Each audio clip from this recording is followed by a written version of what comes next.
Radhe Radhe everyone, जय करवा चौथ माता। फ्रेंड्स, आज की वीडियो में मैं आपको करवा चौथ व्रत की बहुत ही सरल पूजा विधि बताऊंगी। करवा चौथ के दिन नहा धो के पूरे 16 श्रृंगार करके हम पूजा करते हैं। तो सबसे पहले जिस जगह पर पूजा करेंगे उस जगह को अच्छे से साफ कर लेंगे। फिर वहां पर हम एक चौकी रखेंगे। चौकी पर हमें लाल रंग का कपड़ा बिछा लेना है। अगर आपके पास नया कपड़ा है तो नया ले लीजिए, नहीं तो पूजा में जो आप कपड़ा बिछाते हैं पहले से आपके पास कपड़ा है उसी को धो के आप दोबारा पूजा में यूज कर सकते हैं। अब हमें करवा चौथ माता को इस चौकी पर विराजमान कराना है, तो उसके लिए हमें अनाज चाहिए होगा। गेहूं, चावल, बाजरा, कोई भी अनाज ले सकते हैं। आप चौकी पर अनाज की ढेरी लगा सकते हैं या आप किसी कटोरी में या प्लेट में भी अनाज रख सकते हैं। थोड़ा सा अनाज चौकी पर रखकर इसी पर मैं करवा चौथ माता को विराजमान करा दूंगी। तो करवा चौथ माता का फोटो या कैलेंडर, जो भी स्वरूप आप लेके आए हैं उन्हें आप यहाँ पर विराजमान करा दीजिएगा। अब हमें करवा भरना है, तो सबसे पहले मिट्टी का जो करवा है उसको भरेंगे। इसमें जल भरा जाता है। अब जल बाहर ना निकले इसके लिए हम क्या करेंगे, किसी छोटी सी लकड़ी के टुकड़े में इस तरह से कॉटन लगाकर और करवे का जो नल है ना उसके ऊपर हम लगा देंगे, तो इस तरह से जल नहीं निकलेगा। आप चाहें तो इस तरह की जो सीख आती है डाब की, 7 सीख लगाकर भी आप इस होल को बंद कर सकते हैं। आपके यहाँ सीख ली जाती है तो सीख ले लीजिए, नहीं तो आप कॉटन से बंद कर दीजिएगा। उसके बाद करवे को हम जल से भर लेंगे। कंठ तक हमें करवे को भरना है। फिर इस करवे को हम थोड़े से गेहूं रख के और करवा चौथ माता की साइड इसका नल करके करवा चौथ माता के पास रख देंगे। गेहूं रखने से ना थोड़ा सा क्या होगा कि करवे का जो मुख है, जो नल है, वो थोड़ा ऊपर हो जाएगा और जल नहीं निकलेगा। तो आप इस तरह से रख दीजिएगा। उसके बाद ढक्कन लगाएंगे और करवे पर हमें मोली जरूर बांधनी है। करवे के कंठ को सूना नहीं छोड़ना है। इसके बाद चीनी का जो मीठा करवा होता है उसको तैयार करेंगे। तो मीठा करवा जो है उसके अंदर हमें खील पतासे भरने हैं। आप खील पतासे भर सकते हैं या ड्राई फ्रूट भी आप भर सकते हैं। फिर हम इस करवे पर तिलक लगा देंगे और इस करवे पर भी हम मोली बांध देंगे। तो इस तरह से हमें अच्छे से करवे को तैयार करके करवे का नल करवा चौथ माता की तरफ करके करवा चौथ माता के पास रख देंगे। इस तरह से चौकी तैयार हो गई है। अब हम पूजा शुरू करेंगे। तो पूजा में सबसे पहले हम दीपक जला लेंगे। कुछ लोगों के यहाँ पर दीपक नहीं जलाया जाता है, तो अगर आपके यहाँ पर दीपक नहीं जलाते हैं तो दीपक के पार्ट को आप स्किप कर दीजिएगा। बाकी सारी चीजें ऐसे ही चढ़ाई जाती हैं और बाकी सारी पूजा ऐसे ही करी जाती है। तो दीपक जलाकर हम हाथ जोड़ के करवा चौथ माता से प्रार्थना करेंगे, हे करवा चौथ माता, आज मैं आपका व्रत पूजन कर रही हूँ। अगर कोई गलती हो जाए तो मुझे क्षमा करें और मेरे पति को दीर्घायु प्रदान करें। ऐसा संकल्प करने के बाद फिर जल के छींटे लगाकर हम सभी को स्नान करा देंगे। देखिए इस फोटो में ही गणेश जी हैं, तो गणेश जी का पूजन भी हम यहीं कर लेंगे। पहले स्नान करा देंगे, उसके बाद हम तिलक लगाएंगे। तो रोली से पहले गणेश जी को तिलक लगाएंगे, फिर करवा चौथ माता को, और फोटो में विराजमान सभी देवी देवताओं को पहले हम रोली से तिलक लगा देंगे। फिर कलश पर हम तिलक लगा देंगे, दिए पर भी तिलक करेंगे। उसके बाद तिलक पर हम अक्षत यानी चावल समर्पित कर देंगे। फिर हम वस्त्र स्वरूप कलावा समर्पित करेंगे। तो गणेश जी को, करवा चौथ माता को हम वस्त्र के रूप में कलावा समर्पित कर देंगे। उसके बाद अगर आपके पास चुनरी है तो आप लाल रंग की चुनरी करवा चौथ माता को समर्पित कर दीजिएगा, उड़ा दीजिएगा। और अगर चुनरी नहीं है तो कोई बात नहीं, वस्त्र के रूप में हम सिर्फ कलावा भी चढ़ा सकते हैं। करवे पर हमने पहले ही कलावा बांध दिया था। इसके बाद हम भोग समर्पित करेंगे। तो भोग में आपने जो भी पकवान बनाए हैं आप वो पकवान समर्पित कर दीजिए। आप चाहे तो मिठाई समर्पित कर सकते हैं या आप पतासे समर्पित कर दीजिए। कोई भी मीठा हमें भोग में समर्पित करना है। जो भी आप भोग चढ़ाएंगे वो करवे पर भी आप जरूर रखिएगा।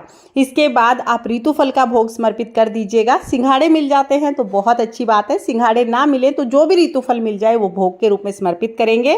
साथ ही हम करवा चौथ माता को 16 श्रृंगार समर्पित करेंगे। अगर आपके पास 16 श्रृंगार हैं तो 16 श्रृंगार समर्पित कर दीजिए। 16 चीजें नहीं हैं तो कोई बात नहीं, जितनी चीजें आपके पास हों, 2, 5, 7, 9 जितनी चीजें हों वो आप समर्पित कर दीजिएगा। सुहाग सामान समर्पित करना बहुत शुभ माना जाता है। उसके बाद हम जल समर्पित कर देंगे और फिर हमें बायना निकालना होता है। तो बायने के लिए हम कोई भी साड़ी या सूट ले लेंगे। नया साड़ी और सूट हमें लेना है। इसके ऊपर जो भी श्रृंगार का सामान आपने माता को चढ़ाया है ना, करवा चौथ माता को, उसमें से कुछ चीजें इस साड़ी के ऊपर हम रख देंगे। जो चीजें हमने साड़ी के ऊपर रखी हैं वो हमें बायने के रूप में देनी है, और जो चीजें प्लेट में बच गई हैं, बाकी जो श्रृंगार का सामान बच गया है प्लेट में, इसको हम करवा चौथ माता के आशीर्वाद के रूप में स्वयं यूज कर सकते हैं। फिर हम दक्षिणा चढ़ा देंगे और दक्षिणा चढ़ाने के बाद फिर हमें कथा सुननी है, करवा चौथ माता की कहानी सुननी है। तो अपने हाथ में गेहूं, चावल, बाजरा, कोई भी एक अनाज ले लेंगे।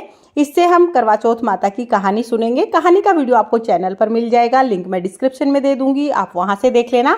कहानी सुनने के बाद थोड़े से जो अनाज के दाने हैं वो हम जल के लोटे में डाल देंगे, बाकी को किसी भी कटोरी में आप रख सकते हैं या आप अपने पल्लू में बांध सकते हैं। रात को जब चंद्रमा को अर्घ देंगे तो कहानी सुने हुए इन दानों से ही अर्घ देना है, इसलिए इनको आप अच्छे से याद करके चौकी पर ही रख दीजिएगा। अब अगर आपने दिया जलाया है तो आप करवा चौथ माता की गणेश जी की आरती कर लीजिएगा। 5 बार दिए को क्लॉकवाइज घुमाने को आरती का ही स्वरूप मानते हैं। बहुत प्रेम पूर्वक आरती करके हम करवा चौथ माता के सामने हाथ जोड़ लेंगे। देखिए, अगर आपके यहाँ पर करवा फेरा जाता है और आप अकेले हैं तो फिर आप करवा चौथ माता के साथ करवा फेर लीजिएगा। जो मीठा करवा है ये करवा चौथ माता का है और जो मिट्टी का करवा है ये हमारा है। अब हाथों को क्रॉस बना के दोनों करवे पकड़ेंगे और इस तरह से करवे की जगह को हम बदल देंगे। ऐसे हमें करवा फेरना है। करवा फेरते समय हम बोलेंगे करवा चौथ माता सुहाग दे, पार्वती माता सुहाग दे। करवा चौथ माता सुहाग दे, पार्वती माता सुहाग दे। ऐसे 7 बार करवा फेरेंगे तो करवा चौथ माता का करवा हमारे करवे की जगह पर आ जाएगा और हमारा करवा करवा चौथ माता के करवे की जगह पर आ जाएगा। करवे की जगह बदल जाएगी। करवा चौथ माता पार्वती माता का ही स्वरूप होती हैं, तो आप करवा चौथ माता के साथ अपना करवा फेर सकते हैं। अगर आपके यहाँ पर करवा फेरने का रिवाज नहीं है तो फिर आप इस पार्ट को स्किप कर देना। तो ऐसे आप अकेले भी बहुत आसानी से करवा फेर सकते हैं। इसके बाद हमें बायना निकालना होता है, तो बायना निकालने के लिए हम अपना पल्लू लेंगे। पल्लू में थोड़ा सा जल लेकर जो साड़ी और श्रृंगार का सामान हमने रखा है इसके ऊपर से 2 बार जल को हम वार देंगे। इस तरह से बायना निकलेगा। अब ये साड़ी, इसके ऊपर रखा हुआ श्रृंगार का सामान, साथ में जो भी हमने खाने की चीजें चढ़ाई हैं वो सारी चीजें, दक्षिणा और मीठा करवा, ये सब चीजें हम बायने के रूप में अपनी सासू जी को दे देंगे। अगर आपकी सासू जी नहीं है तो आप अपनी ननद को या जिठानी को दे सकते हैं या किसी पंडिताइन को भी आप ये सामान दे सकते हैं। प्लेट में जो बाकी श्रृंगार का सामान बच गया है ये करवा चौथ माता के आशीर्वाद के रूप में आप स्वयं यूज कर सकते हैं। और जो मिट्टी का करवा है इस करवे से हमें रात को चंद्रमा को अर्घ देना है और इसके ऊपर जो मिठाई रखी है उसी से हमें चंद्रमा को जिमाना है। तो ये मिट्टी का करवा अभी यहीं पर रखा रहेगा। हम लोग दिन में पूजा करते हैं तो इसलिए हम ये करवा यहीं पे रख देते हैं। साथ में जो भी हमने कहानी सुने हुए दाने हैं वो भी यहीं पे रखने हैं, क्योंकि इन दानों से ही हमें चंद्रमा को अर्घ देना है। तो ये दाने आप भूलिएगा नहीं, इनको आपको करवे के पास में ही रख देना है। फ्रेंड्स, हमारे यहाँ पर करवा चौथ की कथा दिन में सुनी जाती है तो हम ये पूजा दिन में ही कर लेते हैं। अगर आप रात को पूजा करते हैं तो भी पूजा करने की विधि एक जैसी ही रहती है। जो मिट्टी का करवा है इससे हम चंद्रमा को अर्घ देते हैं। रात को चंद्रमा का पूजन कैसे करना है, पति का पूजन कैसे करना है, इसका डिटेल वीडियो अलग से आपको चैनल पर मिल जाएगा। लिंक मैं आपको डिस्क्रिप्शन में दे दूंगी, आप वहां से देख लेना।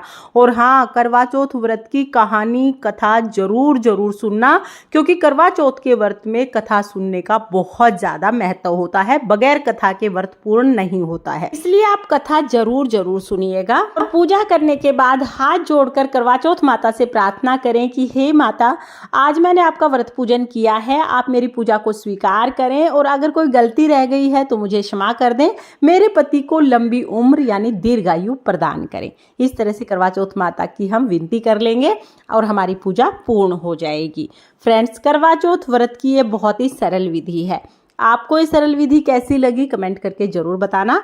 और अगर ये वीडियो आपको पसंद आई हो, वीडियो आपके लिए थोड़ी बहुत भी यूजफुल हो तो प्लीज वीडियो को लाइक कर देना। और हम महिलाएं घर में तीज त्योहार कैसे करते हैं ये देखने के लिए मेरे चैनल को सब्सक्राइब कर लेना।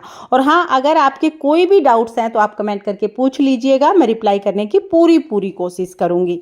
करवा चौथ माता की कृपा आप पर सर्वदा बनी रहे, आपको अखंड सुहाग की प्राप्ति हो। इसी कामना के साथ फिर मिलेंगे किसी और वीडियो में। तब तक के लिए जय करवा चौथ माता। राधे राधे।